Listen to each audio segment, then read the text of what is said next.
మంత్రి నారా చంద్రబాబు నాయుడు ఈరోజు విజయవాడ ఇంద్రకీలాద్రిపై దుర్గమ్మను దర్శించుకున్నారు. ప్రభుత్వం తరపున అమ్మవారికి పట్టు వస్త్రాలు సమర్పించారు. ముఖ్యమంత్రితో కలిసి ఆయన సతీమణి నారా భువనేశ్వరి ఈ కార్యక్రమంలో పాల్గొన్నారు. ఈ సందర్భంగా ముఖ్యమంత్రి మాట్లాడుతూ అమ్మవారి ఆశీస్సులు ప్రభుత్వానికి ప్రజలకు ఉండాలని కోరారు.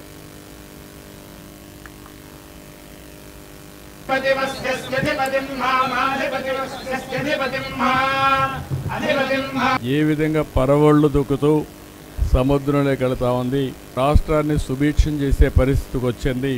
ఈ సంవత్సరం దగ్గర 93-94% రిజర్వాయర్లు అన్నీ కూడా నిండు కుండల బ్రహ్మాండంగా ఉన్నాయి.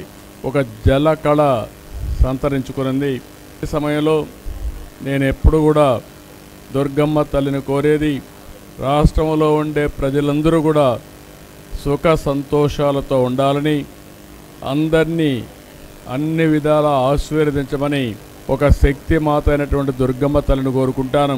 ఈరోజు ఈ యొక్క పవిత్రమైన దినాన నేను కోరుకున్నది ఒకటే, ఈ రాష్ట్రంలో ఉండే ప్రజలందరూ కూడా ఆనందంగా ఉండాలి, ఆరోగ్యంగా ఉండాలి, వాళ్ళ సంపద కూడా పెరగాలి. అదే మరి ఎవ్వరూ ఇబ్బందులు లేకుండా సుఖ సంతోషాలతో ఉండేట్టుగా ఆశీర్వదించమని కోరుకున్నాను.